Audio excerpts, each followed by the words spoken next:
Donc vous êtes...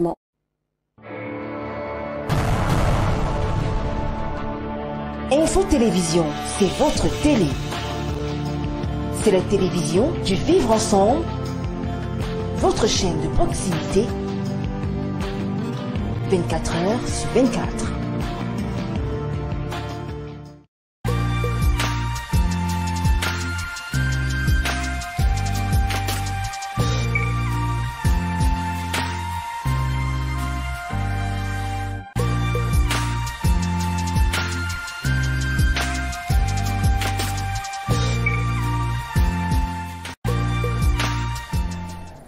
Bonsoir, bienvenue sur Info Télévision. Si vous êtes assis, vous êtes bien sur le canal 307 du bouquet Canal Sat. Surtout, ne bougez pas, car aujourd'hui, on reçoit un homme politique. Et un homme politique, pas de moindre, qui vient quelque part un peu du nord-ouest et du sud-ouest, la zone qu'on appelle le Nozo. On va recevoir justement ce personnage qui justement a défrayé la chronique avec ses pairs, notamment concernant une supposition de modification du code électoral camerounais. Sans plus tarder, nous allons recevoir notre premier invité. Alors, bonjour, monsieur Michael Ngwese Ekoso. Bonjour. On vous appelle Prince souvent en général. Oui, parce que je suis Prince, c'est mon nom qui a été donné quand je suis né. Et aussi c'est mon nom en tant que quelqu'un qui sort d'une famille royale. Ah, vous êtes d'une famille royale? Tout à fait. D'où exactement? Dans le Fako. Dans le Fako, c'est-à-dire dans la constituency Oboya. D'accord. Alors, on sait aujourd'hui que M. Prince Ekoso, justement, est leader d'un parti politique, l'USDP. Pouvez-nous nous dire comment est-ce que vous avez créé l'USDP? En fait, l'USDP a été créé par une vision qui, après avoir vécu un peu hors du Cameroun, j'ai essayé de voir comment les choses se passent dans d'autres pays. Et quand je suis revenu au Cameroun, je peux dire que le Seigneur a mis dans mon esprit, n'est-ce pas, de faire vous êtes très croyant, vous parlez du Seigneur. Oui, si tu es un leader, soit un leader économique ou bien un leader politique, et tu ne crois pas en Dieu, ça veut dire que tu manques les caractéristiques pour un bon leader. Un bon leader doit être quelqu'un qui est spirituel, parce que le leadership, c'est une responsabilité spirituelle. Oui. Donc, quelqu'un qui est dans le leadership doit avoir l'esprit de Dieu. Si tu n'as pas l'esprit de Dieu, nécessairement, tu vas chercher à avoir d'autres esprits qui peuvent constituer les difficultés que certains de nos compatriotes sont en train de vivre aujourd'hui. De vivre aujourd'hui avec la grande crise au Nozo. Alors, on vous voit vous exprimer en français, en anglais. Il n'y a pas de différence entre ces deux langues. Vous avez grandi avec ça? Tout à fait. Dans ma famille, il y a, ma famille est foncièrement bilingue. Dès ma naissance, j'ai grandi dans un environnement où il y a le français, il y a l'anglais. Donc, je me sens tellement à l'aise quand je m'exprime en anglais. Je me sens tellement à l'aise quand je m'exprime en français. Donc, on peut dire que vous êtes un Camerounais complet, en fait? En fait, je suis un Camerounais. D'accord, merci. Alors aujourd'hui, on va parler de politique, vu que vous êtes leader d'un parti politique, d'une formation politique qui est United Socialist Democratic Party. Alors aujourd'hui, on sait que dans les médias et les réseaux sociaux, il a circulé il y a quelques jours une forme de proposition justement de redéfinir peut-être le code électoral camerounais. Qu'en est-il exactement? En fait, je voulais dire ici aujourd'hui que je fais partie de cette partie politique qui a initié ce travail qui a été tellement très fondamental par rapport à notre conception de la façon avec laquelle le code électoral est formé, été rédigé. Oui, dans ce pays. Oui. Donc nous avons fait au moins 11 mois dans ce travail et le travail est vraiment costaud et malheureusement nous avons constaté que je peux dire les régimes en place cherchent toujours à ne pas valoriser le travail des autres. On sait que vous êtes signataire justement de cette proposition, au même titre que M. Maurice Kamto, au même titre que Cabral Libri, Joshua aussi, voilà, Tomeno Damjoya. Mais quelles sont les propositions que vous proposez concrètement? En fait, il y avait aussi les contributions qui sont venues d'ailleurs, c'est-à-dire des autres partis politiques, des sociétés civiles et des autres personnalités du pays. Et nous pensons qu'il y a au moins 13 points qui sont phares par rapport à la proposition que nous avons faite dans cette proposition consensuelle. Oui. Il y a d'abord aussi l'âge de voter, que nous pensons que l'âge de voter doit être ramené à 18 ans au lieu de 21 ans, comme il est inscrit dans le code actuel. Oui. Et il y a aussi certaines dispositions comme le bulletin unique, parce que nous pensons qu'avec le bulletin unique, ça sera difficile pour que tu puisses corrompre les gens pour aller voter plusieurs fois. D'accord. Donc voilà, c'est une de ces choses qui sont dans les propositions consensuelles que nous avons travaillé. Le document est vraiment intense et beaucoup. Il y a beaucoup de choses dans ce document que moi, je pense que le gouvernement doit chercher à comprendre et à exploiter pour que nous puissions avoir une élection qui va éviter les tensions. Mais pourquoi est-ce qu'on ne rencontre pas la société civile justement dans cette modification? Est-ce qu'il y a la contribution de la société civile? Tout à fait, il y en a. Parce que quand tu lis ces documents, tu vas voir les différentes compositions de contributions. Il y a les partis politiques qui ont initié ça. Ce sont les 7 partis politiques. Mais pourquoi il n'y a aucun parti, aucune formation politique provenant du Grand Nord, par exemple? Non, il y en a. Par exemple, le parti l'UPC est dirigé par une femme qui sort du Grand Nord, Madame Issa Habiba, qui était présente mercredi à Eton avec nous. Donc, tout le monde était vraiment invité à mettre la main sur le pas. Donc, nous pensons que tout le monde a été invité. On sait qu'aujourd'hui, le Cameroun a plus de 240 partis politiques. Pourquoi seulement une poignée de partis politiques ont participé justement à cette proposition consensuelle? Quand on a commencé ce travail, n'est-ce pas, on a invité d'autres partis politiques. Mais tu ne peux pas forcer tout le monde à y participer. Donc, il faut aussi comprendre qu'il y a certains partis politiques qui ne sont pas les partis d'opposition en tant que tels. Ils sont alliés avec le parti au pouvoir. Donc, ils sont liés avec ce contrat avec le parti au pouvoir. Donc, ils ne peuvent pas aller au-delà de leurs contraintes.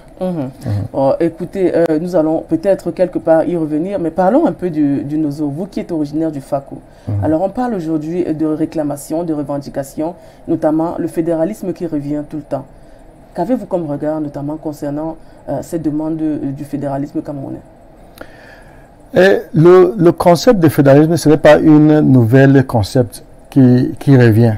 C'est un concept qui était à la base de cette l'unité du Cameroun.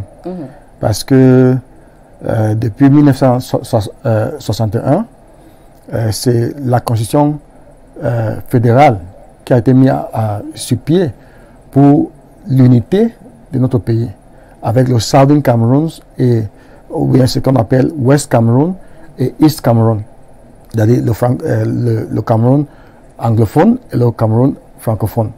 Donc c'est cette constitution qui a été bafouée en 1972 et qui est la principale cause de tout ce que nous sommes en train de subir aujourd'hui.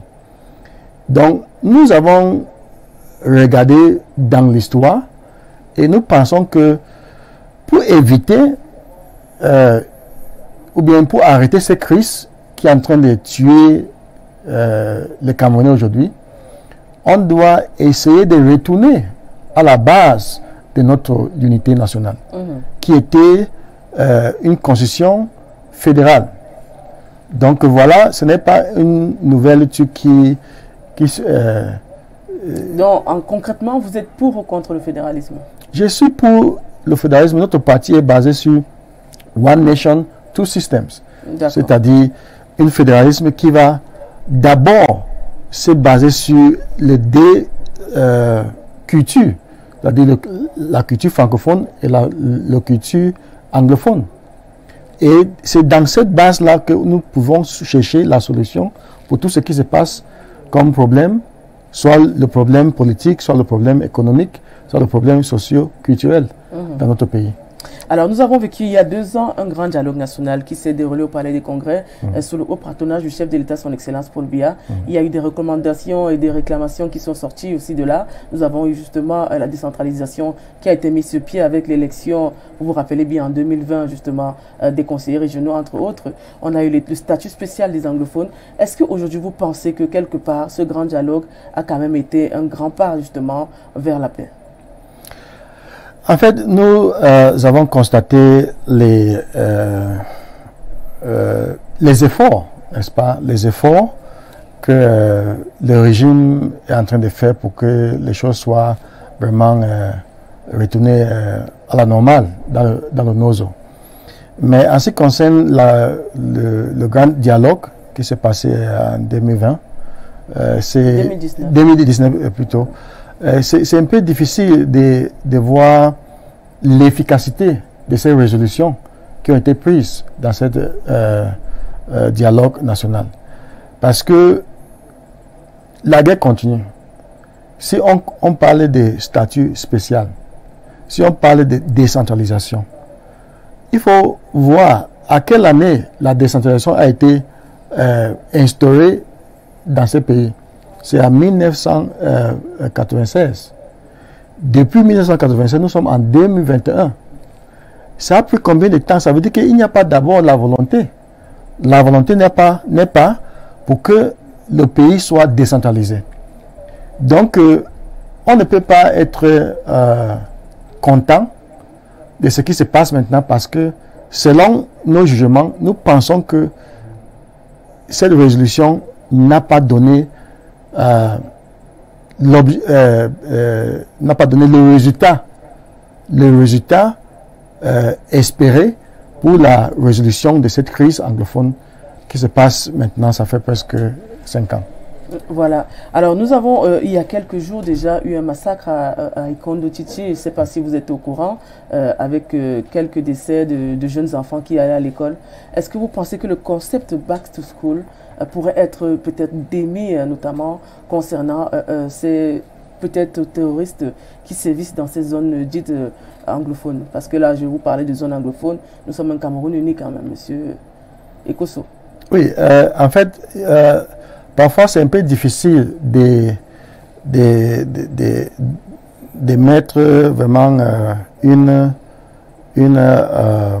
accusation sans avoir d'abord la possibilité de faire ce qu'on appelle en anglais investigation. Yeah. Donc, c'est vrai que tout ce qui se passe maintenant dans le Nozo, on peut vraiment décrire ça comme le terrorisme parce que ça effraie tout le monde. Mais en ce qui concerne les différentes situations, les différents incidents, je pense que moi, en tant que leader, et quelqu'un qui aspire d'être le prochain président de notre pays, je pense qu'il n'est pas question d'attaquer ou bien de cibler les enfants. Dans la Convention internationale, il y a, pendant même la guerre ouverte, il y a certains endroits où les militaires, soit les opposants, n'ont pas le droit d'y aller. L'un de ces endroits-là, sont les écoles. On a vu des universités aussi qui ont été attaquées à Boya. Nous avons vu des hôpitaux à Bamenda et à Kumba, ainsi de suite, qui ont été vandalisés. Donc, selon moi, je pense que cette guerre n'est pas une guerre qui a un objectif palpable. Ce sont les manipulations qui sont autour de la pensée d'un Cameroun fort, d'un Cameroun qui ont la capacité, qui donne la possibilité de chaque citoyen d'émanciper d'une manière tellement démocratique. Donc, il n'est pas question de mettre la main sur les enfants, sur les femmes, et pour vandaliser ou bien pour attaquer les enfants qui sont dans les écoles. On parle de reconstruction, on parle de réarmement, on parle de démobilisation. Est-ce qu'aujourd'hui, vous pensez qu'au NOZO, une solution peut être acquise? Oui. J'ai tantôt dit que la possibilité ou bien la situation du Cameroun, c'est tout ce que nous sommes en train de traverser dans le territoire national. C'est à cause de manque de volonté politique. Parce que dès le début de cette crise, j'ai insisté et j'ai appelé à l'attention du chef de l'État de faire une descente dans le Nozo, de faire une descente à Bamenda et à Boya pour adresser ses compatriotes. Mais nous sommes en 2021, c'est vraiment très très difficile de voir la possibilité pour le président de faire une descente dans le nord. Parce que, poser la question, est-ce qu'une sortie de crise est envisageable? C'est ça que je suis en train de répondre, madame. C'est possible et c'est envisageable. Pourquoi? Parce que nous sommes en train d'appeler le dialogue, nous sommes en train d'appeler pour le cessez-le-feu chaque jour. Parce que on ne peut pas prétendre que nous sommes contents avec ce qui se passe d'une partie de notre pays. Je ne suis pas content. Pourquoi? Parce que il y a les membres de ma famille qui sont affectés. Il y a tous les Camerounais qui sont affectés. Soit les militaires. L'autre jour, il y a au moins 13 militaires qui ont été tués. Tout ça, ça nous blesse. Donc, nous devons chercher, en tant que leader politique, je cherche toujours une voie de sortie dans ces crises. Alors aujourd'hui, nous avons justement, vous avez parlé de l'armée camerounaise qui est implantée déjà dans ces zones et qui notamment joue leur rôle justement socio-militaire, entre autres. Mais est-ce qu'aujourd'hui, ne pensez-vous pas que peut-être la population peut être mise ou bien accusée de complicité avec justement certains, ce qu'on appelle ambazoniens? Madame, nous sommes dans un pays où nous devons chercher à faire face à certaines réalités et à certaines vérités. Les enfants qui sont appelés maintenant les terroristes, ou bien qui sont appelés les Amba Boys, ce sont les Camerounais qui étaient ordinaires comme vous et moi, n'est-ce pas? Mais on doit poser la question, pourquoi subitement ils se sont retrouvés dans les brousses avec les armes? Ils ont pris ces armes où? Ils ont été formés où? Donc, il y a certains qui ont pris les armes à cause du fait qu'on a tué sa mère, on a tué son père, on a tué son frère, ainsi de suite. Donc, il y a cette situation de revanche. Donc, selon moi, il est possible de faire une discussion franche avec les Camerounais qui sont vraiment blessés avec certains comportements. Oui, est-ce que vous pensez que c'est seulement au nord-ouest et au sud-ouest où on rencontre justement certaines frustrations? Pourquoi peut-être certaines régions du pays où justement il règne justement ce genre de problème sous-entendu, on ne voit pas aussi de grands soulèvements avec des bandits de grands chemins, c'est peut-être comme ça qu'on devrait les appeler, venir justement mettre à mal les populations, déjà des enfants, des femmes? Pourquoi ça ne se passe pas réellement comme ça dans d'autres régions? Madame, je vais citer le discours du président. C'était en France en 2020. Il a dit que ils ont cherché à assimiler la culture anglophone. Ils n'ont pas pu. Donc, il faut comprendre que l'histoire dans ce pays est basée dans deux plateformes. Et dans cette plateforme, il y a certaines vérités et certaines réalités. Donc, on ne peut pas comparer l'histoire des Southern Cameroons, West Cameroons, avec l'histoire de East Cameroon ou bien le Cameroun francophone. Donc, c'est cette histoire, c'est cette vérité que les gens cherchent à cacher et qui est la cause de certains comportements. Et quand tu poses la question, pourquoi d'autres régions n'ont pas vécu un système un peu différents, comme les deux régions de Nozo. Donc c'est en base de cette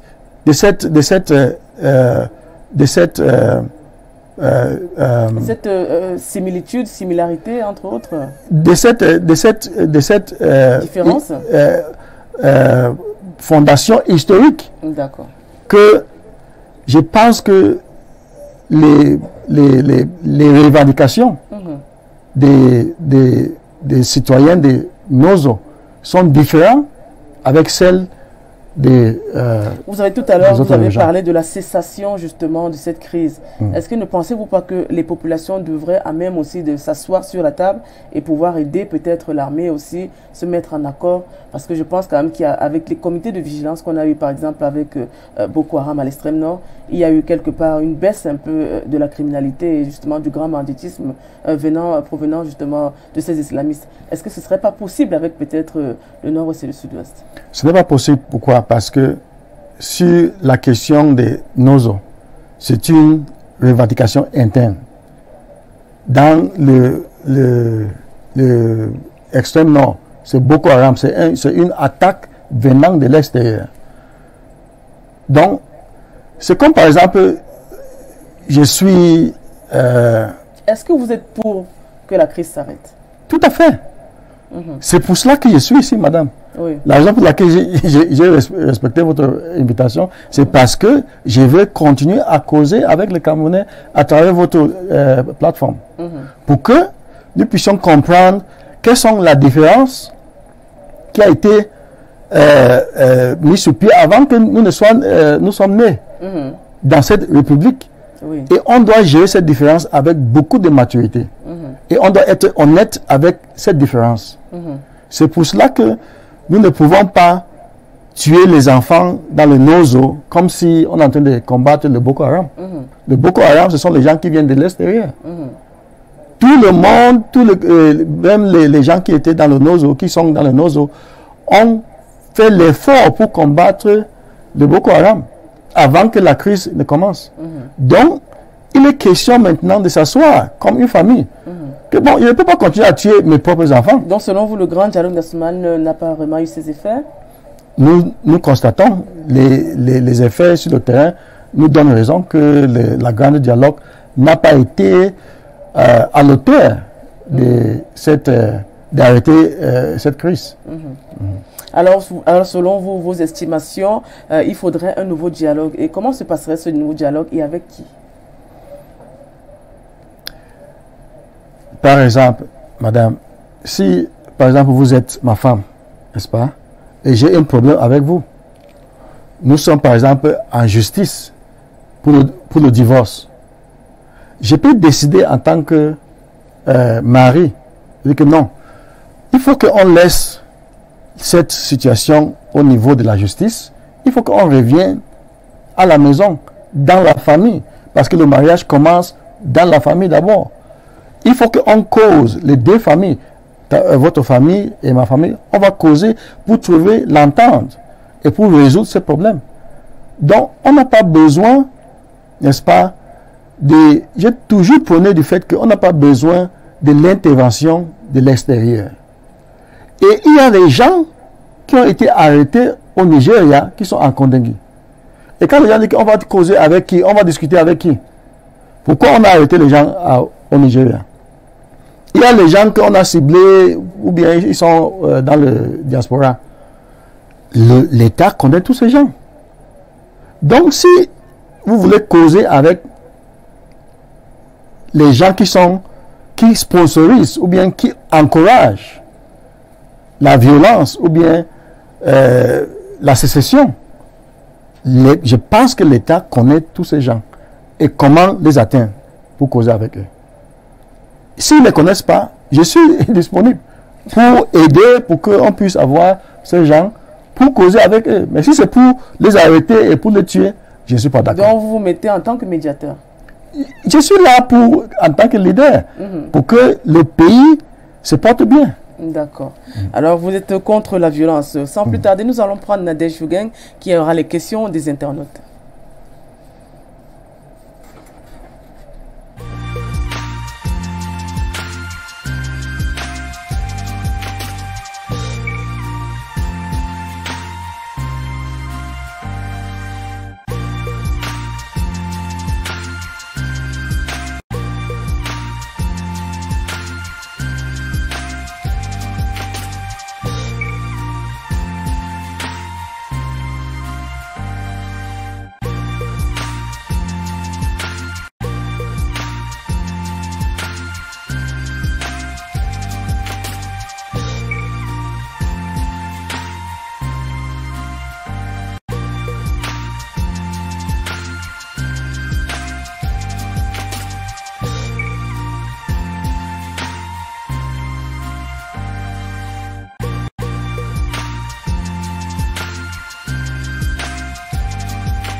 Alors, nous sommes de retour sur cette plateforme avec Nadège Fougain je lui laisse la charge de pouvoir interroger, n'est-ce pas, notre invité qui a hâte justement d'entendre ce que les internautes ont dit sur lui. Bonsoir Nadège. Bonsoir Odile. Bienvenue. Merci. Alors, je te laisse la charge de Monsieur Ekosso, le prince Ekosso. Bonsoir Prince Ekosso. Bonsoir, c'est Nadine? Nadège. Nadège. Bonsoir Nadège. Welcome. Thank you very much. Comment vous allez? Très bien par la grâce de Dieu. Et votre journée? A été très très bien. Le week-end, comment il s'annonce? Le week-end, c'est comme toujours. On espère que les jours à venir doivent être le meilleur. Vous serez du côté du nord-ouest ou du sud-ouest? Non, je suis du côté originaire du sud-ouest. Vous serez de ce côté-là? Oui, oui. Ça fait combien de temps vous n'êtes pas allé là-bas? Au sud-ouest? Non, je viens de rentrer, ça fait peut-être 3 semaines. Et tout allait bien de ce côté? Pas tellement bien. De temps en temps, il y a les mouvements qui ne donnent pas la possibilité d'être vraiment très à l'aise comme auparavant. Alors, vous allez répondre par oui ou non aux questions de nos internautes. D'accord. Bien évidemment, appréciez quelques questions qui vous seront posées. Alors, votre parti politique, l'USDP, est-il représenté dans les 10 régions du Cameroun? Pas dans les 10 régions. Pas dans les 10 régions. Oui. Êtes-vous pour ou contre la réforme du code électoral? Oui, je suis. C'est pour cela que je suis partie prenante de cette initiative. Donc, je suis pour la réforme du code électoral parce qu'il y a des faiblesses dans notre code électoral. On vous qualifie de chef de l'opposition, vrai ou faux? Chef comment? De l'opposition. Chef? Je ne sais pas. Je ne suis pas chef. Je suis un leader politique qui a un parti politique. Je suis le président de ce parti politique. Quand vous dites que chef, ça veut dire que c'est comme si c'est moi qui coiffe tous les partis d'opposition. Ce n'est pas vrai. Mais il faut comprendre que c'est mon souhait pour que tous les vrais opposants, n'est-ce pas, de cet régime puissent être ensemble. C'est à travers ça que nous pouvons faire beaucoup de pression pour que les choses changent pour le bien de notre pays. D'accord. Selon vous, la corruption et l'inefficacité sont la marque de fabrique de notre régime? Bien sûr. Pourquoi? Parce que j'ai constaté dans beaucoup de démarches dans notre pays, comme d'ailleurs ce que nous constatons parfois dans les réseaux sociaux et même dans certaines télévisions, le comportement soit des hommes détenus et aussi dans d'autres instances. Que reprochez-vous au régime en place? La non-respect de la Constitution. Non-respect de la Constitution. Et vraiment ça blesse le pays. Et en tant que président d'un parti politique, que changerez-vous? Je souhaite que la vie de chaque Camerounais soit le meilleur. Et l'une des façons de faire cela, c'est d'avoir les lois qui sont respectées, d'avoir une constitution qui réponde à l'aspiration de chaque Camerounais. Les jeunes Camerounais prennent-ils leur destin en main? Il y a beaucoup de jeunes qui sont intéressés à prendre leur destinée en main, mais il y a aussi un autre obstacle qui est la peur, parce que les gens ont peur. C'est pour cela que parfois c'est facile pour eux de se livrer dans certains compromis qui ne donnent pas une vision à long terme. Le président Paul Biya peut-il encore apporter quelque chose au Cameroun? Je pense qu'il reste toujours un Camerounais qui a eu une expérience fondamentale pendant des années. Mais en ce qui concerne ce qu'on appelle en anglais forefront, je pense qu'il n'est plus à l'auteur à cause de son âge et à cause de beaucoup de choses. Parce que selon moi, il est vraiment fatigué et je pense qu'il doit rester comme un grand-père avec qui on cause de temps en temps pour acquérir des sagesses, pour mieux diriger ce qu'il a commencé. D'accord. Comment appréciez-vous les troubles qui perdurent dans les régions dites anglophones? Comme je disais tantôt, cette crise, c'est une fabrication qui a été à cause des négligences, la négligence de certaines revendications fondamentales et qui a été vraiment dévoilée par le président lui-même à Paris en 2020 en disant qu'ils ont essayé d'assimiler le West Cameroun au Southern Cameroun, mais ils n'ont pas pu. Donc, quand les avocats et les enseignants des Nord-Ouest et Sud-Ouest ont essayé de poser certaines questions, on a répondu avec la violence qui n'est pas vraiment, qui a précipité la situation que nous sommes aujourd'hui. Êtes-vous en contact avec les fauteurs de troubles? Êtes-vous en contact avec les fauteurs de troubles? Je ne suis pas sûr si je comprends très bien votre question. Le fauteur de troubles, c'est-à-dire les gens qui causent les problèmes. Du côté du nord-ouest et du sud-ouest.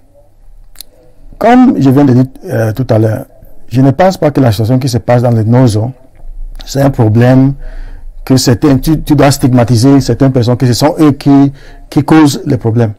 Le problème a été mal géré par les instances actuelles et maintenant, ça, c'est ce qu'on appelle des spilling effects.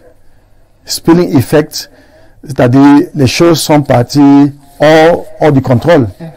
Et maintenant, tu ne peux pas savoir vraiment qui fait quoi. Par exemple, ce qui s'est passé à Ekonotiti mercredi, c'est difficile pour qu'on puisse avoir les auteurs. Alors que, selon moi, Ekonotiti, c'est une ville qui est presque à la frontière de notre pays entre le Cameroun et le Nigeria. Et il y a l'installation des militaires dans cette ville-là. Donc, selon moi, je pense que nous devons faire nous devons faire tous les efforts pour que nous puissions savoir qui sont derrière tous ces problèmes-là. D'accord. En tant que président de l'USDP, avez-vous la solution pour un cessez de crise? Tout à fait. L'une des solutions, c'est d'abord de concevoir le fait que nous sommes un pays qui a la responsabilité de faire que tous les citoyens soient à l'aise. Et dans cette posture, je pense que nous devons appeler au cessez-le-feu. Parce que ça ne me donne pas la joie quand je vois le cercueil des militaires chaque jour. Quand je vois les Amba Boys, les corps qui se flettent dans les réseaux sociaux chaque jour, ça ne me donne pas la joie. Donc je pense que il faut cesser le feu et on revient sur ce que je disais tantôt, une deuxième dialogue. Il faut dialoguer, il faut causer avec les gens pour entendre les points de vue. Parce que dans ce pays, il y a au moins 25 millions de citoyens qui ont les différentes pensées par rapport à l'avenir ou bien par rapport à l'état de notre pays. Donc, il faut, en tant que leader ou bien président, avoir cette patience d'écouter chacun par rapport à cette situation. Président d'un parti de l'opposition, est-ce que vous êtes écouté du côté du sud-ouest par les populations? Bien sûr. Bien sûr. Nord-ouest également? Bien sûr. Qu'est-ce que vous faites? Avant la crise, j'étais vraiment l'un des plus jeunes leaders politiques qui étaient populaires, pas seulement dans le Nozo, c'est-à-dire dans le nord-ouest et le sud-ouest, même ici à Bétoua, en Gambé, et à Douala et dans le diaspora. Donc, à cause de cette crise, ma popularité, parce qu'il y a eu la radicalisation des pensées, les gens qui étaient pour une politique fiable, que moi, je prenais la vision pour le Cameroun. Il y a certains qui ont fui au Nigeria, il y a certains qui se sont radicalisés, qui ne croient plus à ma politique, qui pensent que c'est la sécession qui est importante pour eux. Je ne peux pas les forcer. Mais je pense que maintenant, il est question de ramener la paix. Et pour ramener la paix, nous devons avoir cessé du feu et appel à une deuxième. Et comment est-ce que vous allez procéder, puisqu'ils ne vous font plus confiance? Moi, je pense que l'esprit d'un leader, c'est un esprit d'un, comme un père. Quand un leader est en train de parler, comme maintenant je suis en train de parler, il y a certaines personnes qui m'écoutent. Il y a certaines personnes qui comprennent et qui sont prêts à suivre les démarches que je vais proposer. Et c'est la même chose que j'avais proposé, que le président actuel puisse faire un discours, bien faire une descente à Bamenda, faire un discours qui fait l'appel aux citoyens pour la paix, pour la réconciliation. Quand un leader parle, il y a un esprit qui parle avec lui. Et surtout quand ce leader est vraiment un leader qui a la crainte de Dieu. Il y a un esprit qui accompagne ses paroles. Et quand tu parles, les gens vont écouter et ils vont te suivre. Si c'est pour le dialogue, même si ce sont les gens qui prônent la sécession, il faut causer avec eux. Parce que quand tu es assis sur le fauteuil d'un leader, quand tu parles, les gens vont t'écouter. D'accord. Pour sortir, comment appréciez-vous la décision de la CAF qui donne 5 jours au Cameroun pour finaliser le stade devant abriter la première compétition de la CAN? Il faut savoir que cette CAN la date de cette CAN a été glissée plusieurs fois, n'est-ce pas? Et je suis content du fait que la CAF a été patient envers nous. Et je pense que il est temps pour nous de démontrer notre capacité. Selon moi, la CAF est en train de jouer son rôle et le Cameroun aussi doit jouer son rôle. Sommes-nous prêts à abriter cette compétition? Les gens qui sont compétents dans ce domaine, ils disent que nous sommes prêts. D'accord. Monsieur Kosso, merci. Merci beaucoup, d'avoir répondu aux questions de nos internautes. Merci beaucoup, madame. Merci Nadège, ça a été quand même un échange assez fructueux parce que ça demande déjà quelque part aussi des questions des internautes, notamment qui arrivent dans ma messagerie. On vous dit bonsoir Nadège. Bonne soirée. Et puis bon week-end. Bon week-end. Alors, nous allons repasser maintenant à la deuxième partie de cette édition spéciale avec le prince Michael Ekosso. Alors, monsieur Ekosso, si aujourd'hui on parle justement de décentralisation, est-ce que vous pensez qu'aujourd'hui elle est effective? Non, elle n'est pas effective. Parce que on ne voit pas cet esprit de décentralisation sur le terrain. Parce qu'on ne peut pas parler de décentralisation seulement sur le papier. La décentralisation doit être comment la population vit, n'est-ce pas, avec les autorités. D'accord. L'émission étant interactive, nous allons commencer à lire déjà quelques messages qui proviennent déjà des internautes. Bonsoir Info TV, votre émission de ce soir est intéressante. Mais quand ce monsieur en direct dit à Mondovision qu'il n'est pas possible de mettre sur pied des comités de vigilance pour faire face aux terroristes sécessionnistes dans le Nozo comme à l'extrême nord, je dirais que c'est faux. C'est de la mauvaise foi. La population est une grande partie responsable de leur malheur. Elle joue un rôle important du côté des Ambaboy.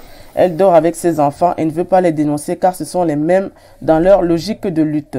Le Cameroun est un et indivisible. On ne dialogue pas avec les armes. La solution à cette crise, c'est la décentralisation effective. Alors, que nous dites-vous face à cette réaction? Bon, d'abord, je voulais remercier cette compatriote qui a envoyé son point de vue. Qui est d'ailleurs même assez droit de son point de vue. Mais nous sommes en train de parler ici sur une nation. Il ne s'agit pas de démontrer notre sentiment. Ce n'est pas, pour construire une nation, ce n'est pas avec les émotions. Nous devons voir les choses qui sont palpables. Et j'ai dit ici tantôt qu'il y a les différences entre Boko Haram et la guerre qui se passe dans le Nozo. Et si on n'arrive pas à cerner ou bien à comprendre cette différence, ça serait difficile pour que nous puissions trouver une solution fiable. Nous allons encore lire un autre message. Bonsoir. Pour répondre à votre thématique du jour, j'aimerais savoir que votre invité nous donne les enjeux de la décentralisation et qui sont les partenaires fiables pour accompagner la politique gouvernementale mise en place. Certes, la décentralisation a pris du temps, mais nous y sommes. Il est difficile de prédire que la décentralisation prendra véritablement corps dans notre pays. Je me nomme Monsieur Abraham. Il a une deuxième question pour vous toujours. Quelle est la devise du parti politique de votre invité? Je peux commencer avec la dernière question. Comme vous voulez, oui, vous êtes là pour ça. Oui, la devise de notre parti politique est « Don't wait for the change, be the change ». N'attendez pas le changement, soyez le changement. D'accord. En parlant de décentralisation, il parle d'effectivité qui avance progressivement. Que pensez-vous de ça? Je disais tantôt que le concept de décentralisation a été mis sur pied avec une volonté qui n'était pas vraiment très sérieux. Et je ne pense pas qu'un concept pour la gouvernance doive durer pendant 20 ans, pendant 30 ans, avant la mise sur pied de ce concept. D'accord. Donc, selon moi, ce concept de décentralisation, d'abord, qu'est-ce que la décentralisation? Même dans le fédéralisme, on trouve le concept ou bien les caractéristiques. On parle de transfert de compétences par région et les communes. Tout à fait, mais voilà. Depuis 21 ans, 22 ans maintenant, ça veut dire que nous n'avons pas cette compétence-là. Il est question de volonté, madame. D'accord. Nous allons prendre toujours un autre message parce qu'on dit l'émission est interactive. Bonsoir et bon début du week-end à tous les téléspectateurs d'Info TV. Ils sont invités. J'aimerais savoir ceci, Monsieur le Président. Quel Cameroun nouveau sera-t-il lorsqu'il sera le président, c'est-à-dire vous? Le Cameroun de demain, avec moi, c'est un Cameroun fort. C'est un Cameroun qui doit respecter la Constitution et les lois. C'est un Cameroun où les citoyens sont à l'aise. C'est un Cameroun où les citoyens ont la capacité de créer pour eux-mêmes. C'est un Cameroun où l'économie doit être entre les mains des Camerounais et non pas entre les mains des expatriés. Quelle proposition ferez-vous pour le problème du Nozo? C'est Paul depuis Bamenda. J'ai dit au commencement ici que la situation de Nozo a besoin de cesser le feu. Cesser le feu, ça veut dire qu'on doit demander à ceux-là qui ont porté les armes contre l'État et on doit dire aussi aux militaires que voici la situation, nous sommes les frères, nous sommes les enfants du même pays, on n'a pas besoin de verser le sang pour une guerre qui ne reflète pas l'honneur ou bien la dignité de notre pays. Quelle est la proposition que vous faites réellement, concrètement? Cesser le feu. D'accord. Bonsoir au studio. J'aimerais que notre invité me dise ce que son parti a déjà fait depuis le déclenchement de la crise dite anglophone pour apaiser ou améliorer la situation dans le Nozo. C'est Ndangmo Dikwe Bertrand depuis Yaoundé. Oui, nous avons fait beaucoup de propositions. Même ce dialogue national qui s'est passé en 2019, n'est-ce pas, c'était l'une de nos propositions. Et chaque jour, nous sommes en train de faire des propositions pour que cette crise s'arrête. Et voilà. Bonsoir, Monsieur le Président. C'est « Je veux le travail ». Bon, c'était le message. Il y a un citoyen qui demande le travail, forcément. Good evening, Prince. Please, the first ceasefire is for the government to release the prisoners before thinking of what next. Next from Tinga. Obviously, those are proposals which we keep making. You know, ceasefire, releasing of those who have been imprisoned for several years now in connection to the crisis are all part of the package which we continue to propose to the government and to all Cameroonians. Oui, le Cameroun étant bilingue, on va parler un peu d'anglais sur ce plateau. Alors aujourd'hui, on parle de génération transitionnelle. Est-ce que la génération transitionnelle peut justement compter sur vous pour un nouveau Cameroun? Bien sûr. Vous savez, je vous l'ai dit ici sur ce plateau que le président actuel, M. Biya, c'est quelqu'un que j'admire beaucoup. Et certains de ses caractères, j'essaye de copier ça. Et ça veut dire que nous sommes en train de... Nous sommes déjà mus, n'est-ce pas, de prendre le relais par rapport à l'avancement de notre pays. Donc, il n'est pas question pour que les gens continuent à douter que ce concept de décentralisation ou bien le fait que cette génération n'a pas la capacité, n'est-ce pas, de gérer certaines choses. Il est question de faire confiance comme on avait fait confiance à nos parents. Alors, que peut la jeunesse camerounaise aujourd'hui face à la décentralisation? Quand on parle de génération transitionnelle, que peut-elle face à la décentralisation? Ils doivent seulement chercher à comprendre. La jeunesse camerounaise doit chercher à comprendre qu'il est temps pour eux de mettre la main sur la pâte. Il est temps pour eux d'avoir le courage. Je me rappelle l'un des discours que le président avait fait, n'est-ce pas, à la jeunesse. Il les a demandé d'oser.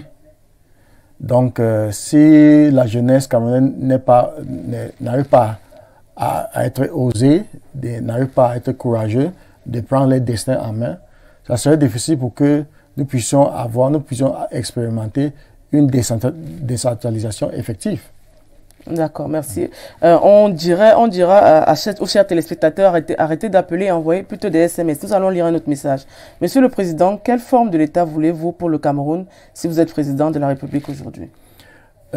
Nous sommes dans une situation où il y a beaucoup de réclamations. Et ces réclamations donnent la compréhension que les Camerounais sont assez matures, n'est-ce pas, de prendre le destin en main. Donc, dans ce sens, notre parti prône le fédéralisme. Et nous pensons qu'avec le fédéralisme, ça serait facile pour que certaines dispositions soient faites pour que les Camerounais soient à l'aise. Alors, on parle de fédéralisme. On a vu justement un leader d'un parti politique qui a parlé de fédéralisme communautaire dans son dernier ouvrage. Il s'agit de Cabral Libby, bien évidemment. Que pensez-vous justement de cet ouvrage qui a mis justement en exergue ce qu'on appelle fédéralisme communautaire? Pourquoi avoir ajouté peut-être communautaire? En fait, je n'ai pas eu le temps de scéner ce livre, mais Cabral Libby, c'est un ami, c'est un frère. Et je le respecte par rapport à sa vision pour le Cameroun. Donc, s'il a sa vision, ce n'est pas à moi de venir faire un débat sur sa vision pour le Cameroun. Je pense que, selon moi, il y a le concept de fédéralisme que nous, dans notre parti, nous prenons, c'est-à-dire One Nation, Two Systems. C'est-à-dire on doit valoriser le français, on doit valoriser l'anglais. Et c'est sur cette plateforme que nous puissions décider maintenant si on pouvait avoir ou bien ces 10 États fédéraux ou bien ces 7 États fédéraux. Ça dépendra aussi de certaines réalités que nous allons constater. Et en plus, je pense que le Cameroun est en train d'évoluer. Et c'est en fonction de cette évolution que nous pouvons déterminer si le fédéralisme de 10 hectares, c'est ça qui va sauver le Cameroun ou pas. Ok. Aujourd'hui, on parle d'une jeunesse justement qui s'intéresse à la politique. Est-ce que vous pensez que cette jeunesse peut justement porter le flambeau de la nation? Bien sûr. La preuve est que moi, je suis ici aujourd'hui dans votre plateau pour discuter sur les questions nationales, sur les questions politiques, sur les questions économiques dans notre pays, humanitaires, ainsi de suite. Donc, je pense que les Camerounais qui m'écoutent aujourd'hui constatent eux-mêmes que nous sommes à l'auteur. il y a un message qui est arrivé où il y a un Camerounais qui a demandé à un citoyen, je veux le travail, demandez à votre président, je veux le travail. Que prévoyez-vous justement pour cette jeunesse qui se sent peut-être en manque d'emploi, qui se sent détériorée, en perte de repères? Aujourd'hui, quel est justement le conseil que vous donneriez aux jeunes? Quel est le programme que vous avez élaboré pour la jeunesse? Une chose qui est fondamentale est que notre système éducatif n'a pas été vraiment à l'auteur de maîtriser les compétences des Camerounais, surtout la jeunesse. Donc, nous devons, dans notre programme, nous allons mettre sur pied un système éducatif qui va préparer chaque jeune pour la création de l'emploi. Donc, il n'est plus question que quand tu sors, soit tu as peut-être le bac, ou bien tu as une licence, tu reviens encore, tu commences à écrire les concours de l'État pour avoir l'accès à un matricule. Chaque pays dans le monde qui a émancipé d'une manière industrielle, économique, ainsi de suite, c'est ce pays qui a une base éducative, la création de l'emploi. Donc, pour éviter ce genre de situations que notre compatriote est en train de demander le travail aujourd'hui, on va former la jeunesse camerounaise pour que, quand il sort du nouveau bac, il a déjà la compétence de créer l'emploi lui-même et d'être NDG dans un... Donc, vous serez contre peut-être les concours et peut-être le matricule qui est tant justement cherché par la jeunesse? Je ne suis pas contre. La sécurité quelque part un peu financière. Je ne suis pas contre. Oui. Mais je suis en train de dire que nous ne devons pas rester sur un même axe. On doit être, avoir les dispositions, n'est-ce pas, qui donnent la possibilité ou bien le choix à chaque Camerounais de tracer son propre destin. Ah d'accord, vous parlez de l'informel, peut-être aussi des... Formel et informel. D'accord. Nous allons prendre un dernier message avant de passer à la prochaine rubrique. Monsieur le Président, comment vous allez gérer le fédéralisme si jamais vous êtes élu? Surtout la répartition des ressources naturelles. Chaque région, chaque département, chaque ville, chaque village a une potentialité qu'on doit exploiter. Et c'est dans ce sens que nous allons chercher à développer le Cameroun. Si par exemple, dans Adamawa, par exemple, nous constatons que là-bas, il y a l'arachide qui pousse là-bas beaucoup, on doit essayer d'encourager les citoyens de faire la plantation pour produire l'arachide. Et tu sais, madame, que dans la sous-région, le Cameroun est l'un des pays qui nourrissent d'autres pays aux alentours. Et si nous essayons d'identifier dans chaque zone, dans chaque région, cette potentialité-là, on va valoriser ça et c'est ça qui va donner la richesse à tout le pays entier. Bonsoir Président, je suis un jeune Camerounais originaire de la région de l'Est. Je suis tout à fait d'accord avec vous sur un Cameroun fédéral à 10 États. C'est seul ce système qui peut développer ma région, mais j'ai une préoccupation, Président. Que pensez-vous du franc CFA? Le franc CFA, c'est une monnaie. C'est une monnaie que nous avons commencé à utiliser ça depuis c'était 1959-57. Et je pense que cette monnaie est toujours courante.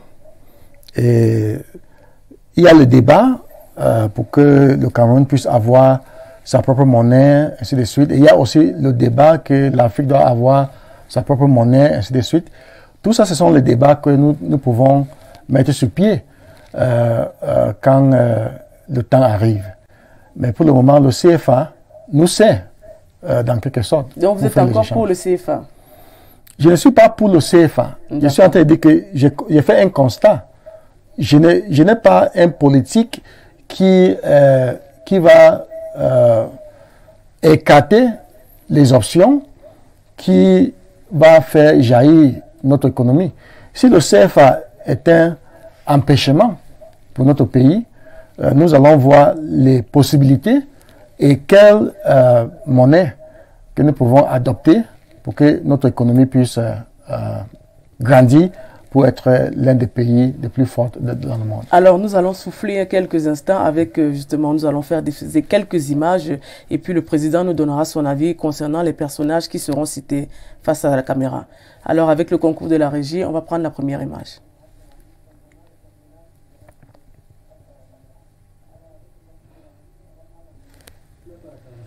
Bernard Tapie. Bernard Tapie était le président de l'Olympique de Marseille pendant plusieurs années. Oui, il est mort, ça fait presque deux semaines. Oui, il y a quelques semaines quand même. Oui. Oui. Qu'avez-vous comme regard face à Bernard Tapie, qui a été un homme d'affaires quand même, qui a usé justement de sa prestance pour justement redonner un peu une autre couleur au football français? Oui, c'est ça, ce sont les gens que moi j'admire. J'admire tous les gens qui ont contribué pour que les sociétés puissent évoluer, puissent grandir. Donc, c'est vrai que quand Bernard Tapie était vraiment très, très populaire, j'étais encore petit, je ne connaissais pas grand-chose par rapport à sa vie. Mais quand je me suis lancé dans la politique, il faut lire beaucoup, il faut suivre tout. Je pense que Bernard Tapie a été vraiment une grande contribution pour son pays. Et j'admire le sacrifice qu'il a fait pour son pays. D'accord. Nous allons prendre l'image suivante. Ruben Oumniobé. Oui, Ruben Oumniobé, c'est le père fondateur de l'UPC qui a été assassiné à Boumniobel. Et je pense que c'est l'un des icônes politiques pour le Cameroun et qui ne doit pas être oublié. L'histoire doit continuer à évoquer sa contribution pour le Cameroun que nous avons aujourd'hui. Alors, qu'avez-vous comme regard justement face à la célébration justement de sa mort qui est effective tout le temps, chaque année au Cameroun? Oui, parce que tu sais, le rôle que Oumniobé a joué et la façon qu'il a été, la façon qu'il est mort, c'est ça qui continue à jaillir, n'est-ce pas, dans les consciences des Camerounais. Donc, selon moi, chaque icône camerounaise dans l'histoire doit être célébrée. Nous allons passer donc à l'image suivante.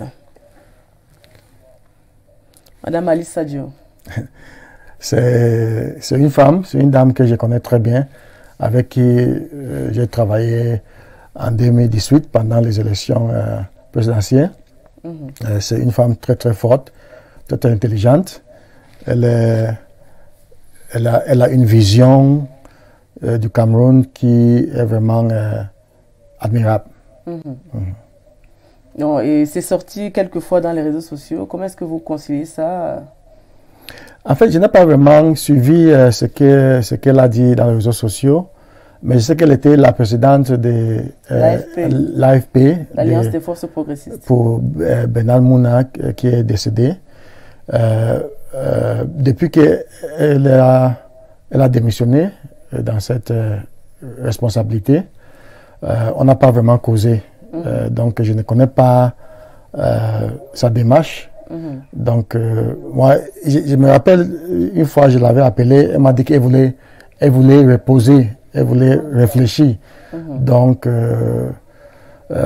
j'essaie de respecter cette position qu'elle a prise. Et parce qu'on ne voit pas beaucoup de femmes leaders politiques au Cameroun, elle s'est quand même un peu démarquée d'autres femmes. Tout à fait, tout à fait. Donc, c'est ça que je suis en train de dire, qu'elle est une femme forte et sa position sur sa vision pour le Cameroun est une vision que moi, je respecte beaucoup. Nous allons donc passer à l'image suivante, après Madame Alice Sadio.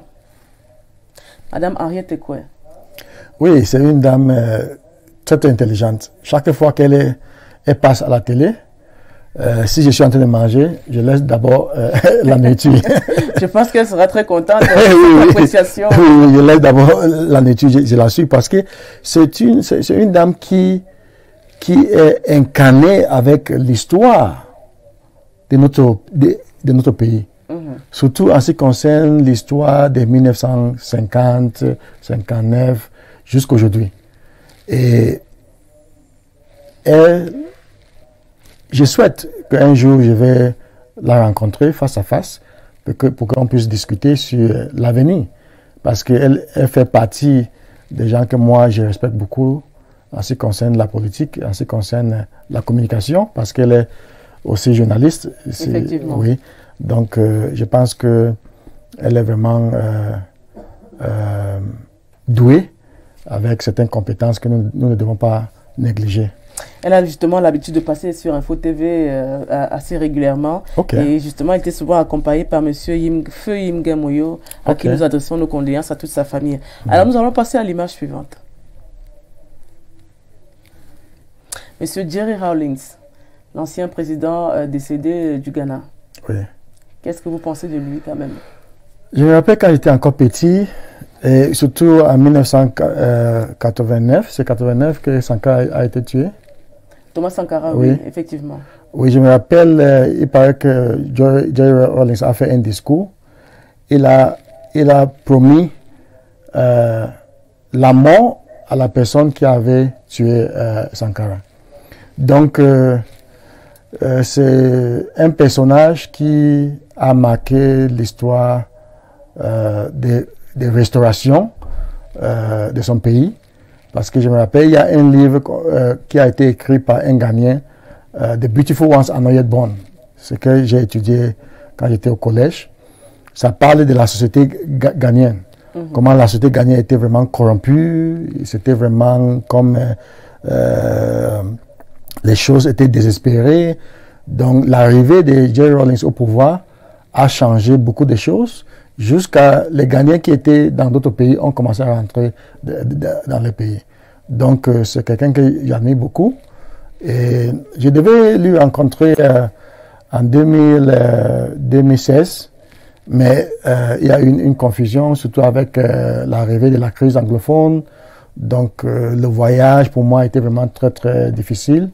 Donc, mais c'est quelqu'un qui a vraiment marqué l'histoire de ce continent. Oui. Et voilà, justement pour sa lutte contre la corruption. Nous allons donc prendre l'image suivante. Le grand Manu Dibango. C'était hier. Quelqu'un m'a envoyé une vidéo où j'ai pris le temps de visionner son spectacle qui était à Paris. Je ne sais pas si c'est ce même spectacle parce qu'il était habillé presque de la même façon. Donc, c'est un homme que je regrette beaucoup sa mort à cette époque-ci. Parce que, selon moi, il était encore solide. Je ne sais pas si c'est vraiment le Covid qui a fait partie M. Manuel Dibango, ou bien c'est une mort naturelle. Moi, je ne peux pas comprendre. Mais sa mort m'a vraiment touché. Je pense que nous avons perdu un icône. Parce que je me rappelle que même Michael Jackson a utilisé ses sons. Il a plagié, il était allé en procès, voilà. Et puis il a gagné le procès, Manu Dibango. Donc, tu vois que le Cameroun est doué avec les talents. Et comme quelqu'un comme Manu Dibango, c'est un homme qu'on doit avoir un statut placé dans certaines villes du Cameroun pour sa mémoire. Oui, elle a été bien honorée cette année aussi. Hein. Nous allons prendre la dernière image. Maître Akeremouna. Maître Akeremouna. Bâtonnier Akeremouna, c'est un grand frère avec qui j'ai travaillé aussi en 2018 parce que mon parti a validé sa candidature. Donc j'ai travaillé, j'étais presque un porte-parole de sa campagne. Donc j'étais avec lui dans chaque ville au Cameroun. Donc quand tu parlais d'Akeremouna, tu parlais de Prince Ekosso. C'est un homme qui a une vision très très fondamentale. C'est l'enfant d'un ex-vice-président du Cameroun. Et c'est quelqu'un qui maîtrise beaucoup de choses en ce qui concerne notre histoire. Et c'est quelqu'un que le Cameroun doit continuer à espérer qu'il a beaucoup à apporter pour l'avancement de notre pays. Merci d'avoir répondu à nos questions et puis d'avoir pu répondre à ces images qui sont quand même assez représentatives. Nous allons prendre une autre question. Bonsoir, Président. Si possible, demande réagit aux Ambaboy de quitter la brousse, qu'ils sont en erreur. S'il vous plaît, l'armée seule ne peut pas résoudre ces problèmes. Le dialogue est très important. Les Blancs nous embrouillent. Merci Paul depuis Ebolova. On vous demandera, Monsieur Paul, de bien écrire. Voilà, que pensez-vous justement des Ambaboy? C'est peut-être de l'aide extérieure. Peut-être c'est la question qu'il voulait peut-être formuler. Bon, il y a les gens qui pensent qu'il y a les aides de l'extérieur, selon ce que moi je connais, est évident. N'est-ce pas, avec la mobilisation qu'il y a depuis 2017, qui a commencé avec les Southern Cameroonians qui sont dans la diaspora, qui ont eu une forte mobilisation, n'est-ce pas? Il y avait des cotisations, et je pense que ces cotisations, malgré le fait qu'elle est en train de se baisser, mais il y a encore les gens qui continuent à contribuer de l'argent pour que les visions puissent avancer. Peut-être on parle des gendarmes du monde, les Nations Unies peut-être pourraient intervenir. Est-ce que vous êtes d'accord avec cette assertion? Madame, selon les expériences avec la présence des forces des Nations Unies dans les pays du monde, comme ce que nous sommes en train d'expérimenter même à l'heure actuelle au niveau du Mali, n'est-ce pas? Ce n'est pas nous n'avons pas les bonnes résultats, mais néanmoins, puisque ce sont les instances internationales qui fixent les règles, nous continuons à espérer que cette fois-ci, avec le changement du monde, les pensées, ils peuvent nous aider à trouver, n'est-ce pas, les bonnes voies pour que nous puissions sortir dans cette crise sans avoir nécessairement fait venir les militaires des Nations Unies sur le sol camerounais. D'accord. J'ai un conseil à donner au président que le Cameroun a évolué de la République fédérale, République unie et la République tout court. Si aujourd'hui on rentre à l'État fédéral, c'est qu'on aura échoué. Nous voulons la décentralisation effective avec le transfert de pouvoir. Que répondez-vous à cela? Non.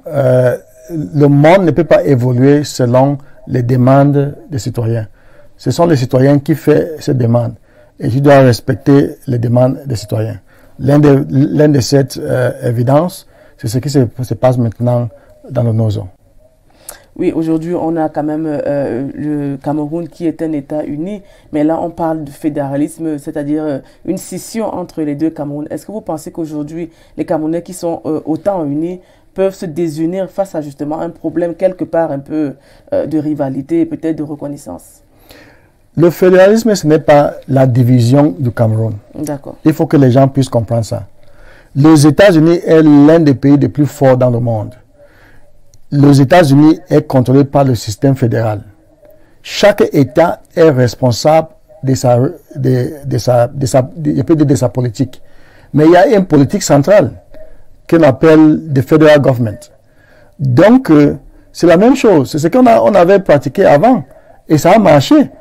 Mais c'est à cause des manques de volonté et de mauvaise foi qu'on a décidé une seule personne. La volonté de qui exactement? Celle-là qui était avant le président Biya et surtout dans le système de M. Biya parce que lui-même il a confessé à Paris qu'ils ont essayé de vouloir neutraliser ce système de fédéralisme, mais ils n'ont pas pu. Donc voilà. C'est un système qui est fiable, c'est un système qui va donner à chaque Camerounais d'émanciper. Alors aujourd'hui, on parle de crise sanitaire au Cameroun, la pandémie à coronavirus. Que pensez-vous justement de cette sensibilisation accrue qui est menée par le gouvernement camerounais pour justement essayer de pallier à cette pandémie qui justement a tué beaucoup de citoyens dans le monde? En fait, chaque pays a la responsabilité de trouver les solutions par rapport à certaines pandémies, n'est-ce pas? Et je me rappelle que Monseigneur Cléda avait trouvé une solution comme remède pour cette pandémie et la présidence avait validé cette remède-là. Et il y a les gens qui ont témoigné qu'ils ont été guéris. La présidence n'a pas validé ce médicament, cet adjuvant a été justement homologué par le ministère de la Santé. Voilà, ça veut dire que la présidence avait validé. D'accord. N'est-ce pas? Puisque le ministère de Santé ne peut pas décider à elle-même.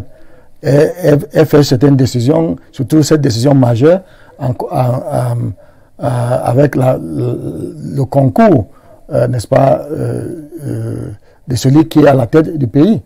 Et parce qu'il y avait une fois, le ministre de la Santé, il a dit qu'il cause avec le président chaque jour par rapport aux démarches, par rapport à la lutte contre la pandémie Covid-19. Donc, moi, je pense que on doit continuer, n'est-ce pas, à chercher à l'intérieur du pays la solution idoine par rapport à tout ce qui se passe dans le monde entier. Alors, on parle justement d'adjuvants, on parle de médecine traditionnelle améliorée. Que pensez-vous justement des solutions locales pour lutter contre le Covid? Voilà, cet après-midi, j'ai visionné un documentaire qui m'a été envoyé. Ça a été fait par une organisation allemande. Ils ont parti dans le fond village de l'Est. Et il y a une dame qui fabriquait ce qu'on appelle l'odontol. Et elle mettait dans cet odontol certaines écosses. Et elle a expliqué comment cette écosse-là guérit le Covid-19. Elle a fait certains témoignages. Elle a fait venir certaines personnes qui ont témoigné comment ils ont été guéris par le Covid-19 par cette méthode-là. Donc, ça veut dire que vous êtes pour la médecine locale traditionnelle? Nous devons développer notre capacité. La capacité, y compris les méthodes traditionnelles, culturelles et même modernes. On ne peut pas... La médecine moderne aujourd'hui a commencé quelque part. Donc on doit faire tous les efforts pour que nous puissions démontrer, parce qu'il y a des pharmacies traditionnelles aux alentours aujourd'hui qui donnent les médicaments en base de formation traditionnelle et qui résoudent le problème des citoyens. On ne doit pas négliger ça. Parce que d'ailleurs, nous avons une végétation, un environnement qui est composé de beaucoup de dons naturels. Il y a des arbres au Cameroun, il y a des herbes au Cameroun, il y a des plantes au Cameroun qui, selon les experts, ont prouvé que ces arbres-là guérissent certaines maladies. Donc on doit exploiter ça. Donc vous êtes pour justement la médecine locale traditionnelle? Je suis d'accord avec le développement local de notre pays. D'accord. Alors on va vous poser la question à savoir, êtes-vous pour ou contre la vaccination? Répondez par oui ou non. Si la vaccination doit guérir les malades, je suis pour. Mais il y a les contradictions par rapport à ce vaccin. Et que moi, je pense que on doit toujours chercher à savoir et à expliquer aux citoyens et à ceux-là qui sont en train de prendre cette vaccination quels sont les avantages et les contraintes de ces vaccinations. Êtes-vous vacciné? Je n'ai pas encore été détecté par le Covid. Je suis en bonne santé. Je pars à l'hôpital. On ne m'a jamais... Depuis le Covid-19, est-ce que vous avez voyagé, vous avez quitté le Cameroun? Non, je n'ai pas quitté le Cameroun. D'accord. Oui. Est-ce que vous comptez quitter le Cameroun? Bien sûr. D'accord. Il y a les invitations, les Camerounais qui m'attendent aux États-Unis, qui m'attendent au Jamaïque. Il y a les Camerounais qui m'attendent à Paris, ainsi de suite. Donc, je suis en train de de me préparer pour ce voyage-là. Nous allons lire un message. Bonsoir, on a vu la population du Nozo s'acharner sur le gendarme après le tir sur la jeune fillette. Pourquoi la même population ne s'acharne-t-elle pas sur les Ambaboy après leur forfait sur des innocents? Panzani depuis le sud. Peut-être il ne suit pas les informations courantes. Ça fait presque, bien c'était 3 jours, bien 4 jours comme ça, au niveau des COM. Il y a eu les mobilisations de la société pour dénigrer, n'est-ce pas, ce qu'on appelle le général Nopiti. Donc, la population est contre la violence des deux côtés. S'il y a la violence qui affecte les individus, les civils, qui vient du pas des militaires, la population dénonce. S'il y a les violences qui viennent des Amba Boys, la population dénonce. Et moi aussi, je fais partie de ces gens qui dénoncent toute violence de ce côté-là.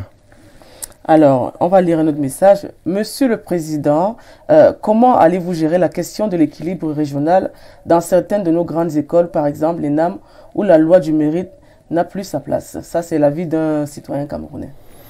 Si on constate le rôle des NAM aujourd'hui dans notre histoire, on va avoir les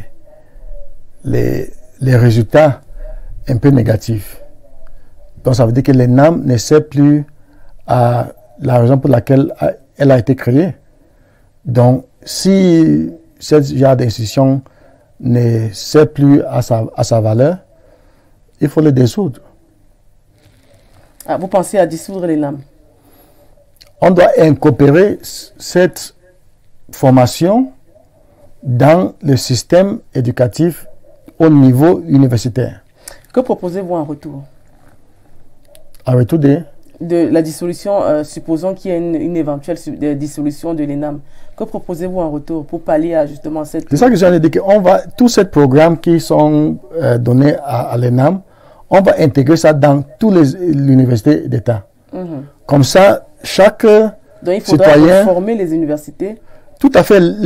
Chaque université doit former les citoyens pour que les citoyens sortent pour devenir ce qu'ils doivent devenir. On ne doit pas avoir une institution élitiste voilà, qui fait en sorte que les gens pensent qu'ils sont au-delà, n'est-ce pas, des autres citoyens parce qu'ils ont passé par tel institut. Parce que les institutions étatiques doivent être vraiment pour satisfaire tous les Camerounais à tout niveau.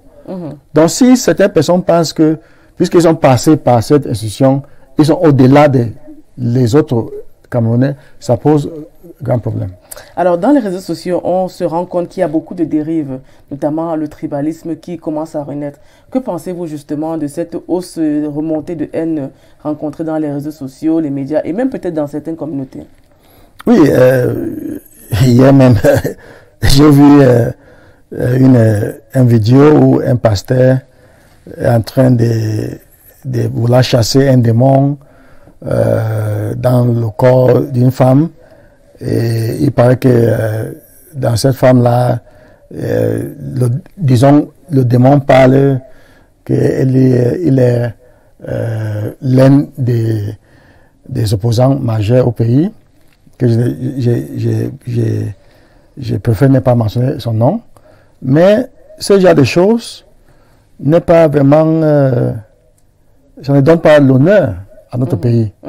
Donc, on doit éviter toute forme de messages qui prônent le tribalisme.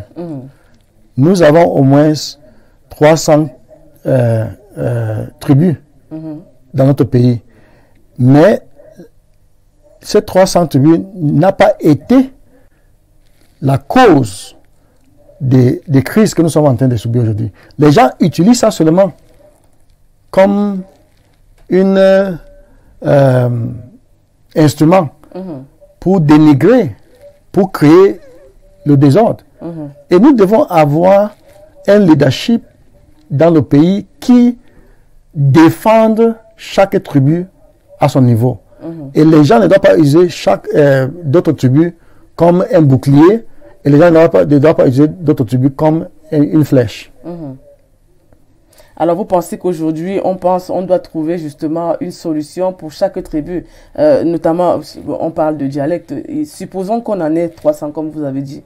Est-ce que vous pensez que le nombre sera suffisant pour justement annihiler justement cette crise peut-être tribale qui naît et continue justement de perdurer dans les réseaux sociaux?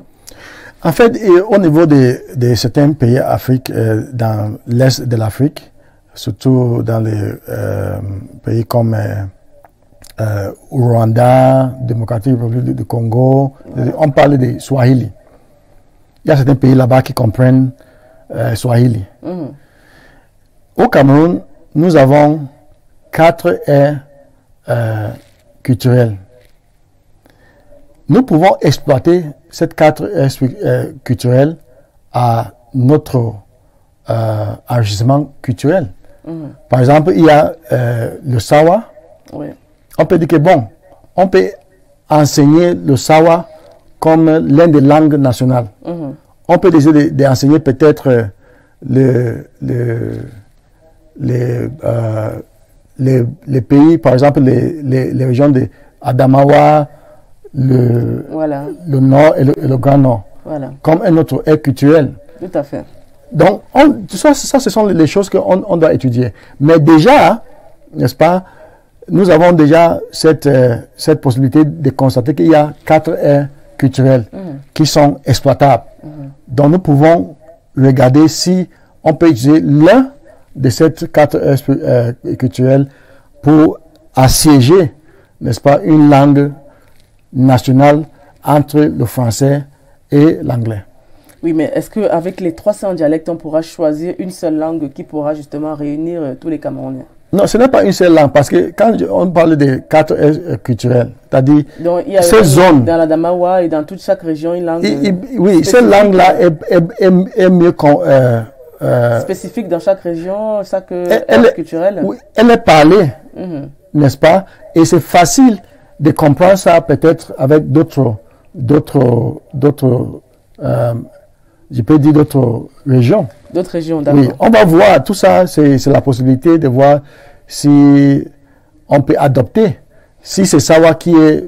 On va essayer d'étudier aussi ce qu'on appelle en anglais des phonetics. D'accord, la phonétique. Oui, si la phonétique de cette langue est facile à comprendre pour tout le monde, par rapport aux autres. Nous allons prendre un dernier message avant de sortir de cette émission.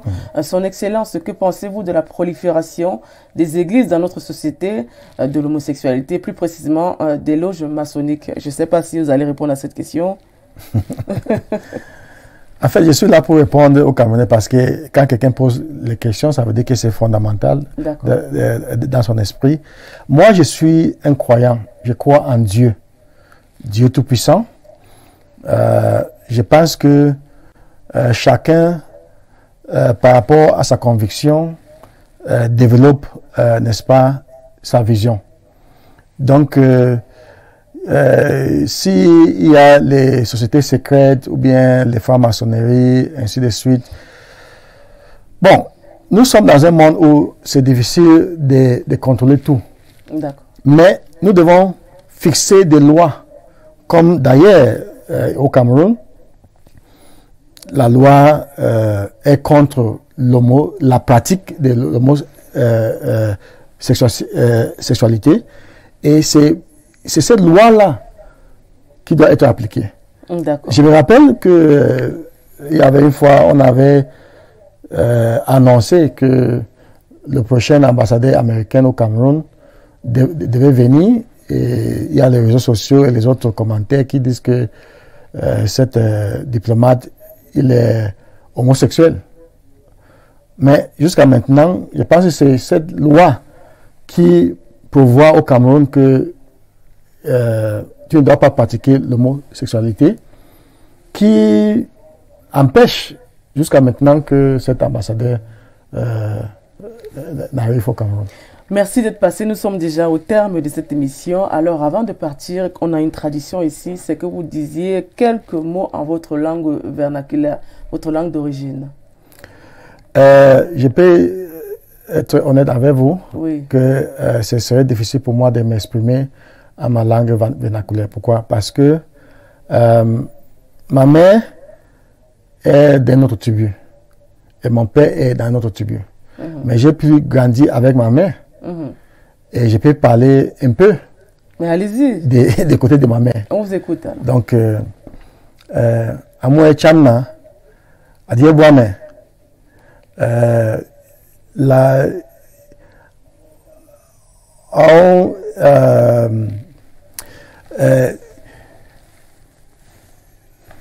à cause ne moine à cause la moine le moine à cause Prince Michael Ngwese Ekoso adie à Yaoundé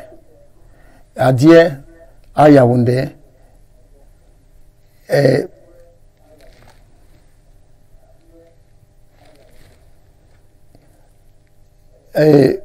nous sommes dans cette situation où nous sommes dans un pays qui est vraiment qui a une diversité culturelle. Et voilà, je viens de dire tout à l'heure que à la langue de ma mère, je me suis présenté un peu comme là où j'habite, à Yaoundé, comme un leader politique. Et je les appelle de continuer à soutenir les enfants qu'ils ont mis au monde. Merci. Merci d'être passé à Info Télévision. Merci beaucoup. C'est mon souhait et je suis vraiment content à votre question et les questions qui ont été posées par les citoyens. Et je pense que Madame Odile, vous êtes vraiment très très professionnelle dans ce travail et je pense que dans l'avenir, il y aura la possibilité, s'il y aura la possibilité, on va toujours avoir. Mais j'aimerais aussi parler sur une question, peut-être on n'a pas abordé, sur l'élection de 2025. L'élection de FECAFOOT. Ah, de la FECAFOOT. Vous avez une préférence pour un candidat? Je pense que le football Cameroun a vraiment grandi. On a constaté la démonstration de professionnalisme dans ce football. Et je pense qu'il est temps, parce que dans d'autres pays africains, dans d'autres pays du monde, nous avons constaté que les ex-footballeurs ont pris la tête de cette... Alors dites-nous, vous êtes pour quel candidat? Je pense que M. Eto'o, M. Eto'o fils est bien placé, n'est-ce pas, pour amener un nouveau sang dans cette... Parce que M. Bobo Dioya, son père, a été président pendant des années. Bien sûr. Lui aussi vient maintenant. Ce n'est pas la monarchie. D'accord. Donc je pense que et puis passez un bon week-end et puis bonne suite pour vos activités. Nous sommes donc au terme de cette édition. On se dit à vendredi prochain. On dit merci déjà à Ben Valls, merci à la régie, à toute l'équipe technique et puis à la supervision générale José Nevin qui nous regarde attentivement. On vous dit bonne soirée et puis on se dit à vendredi prochain.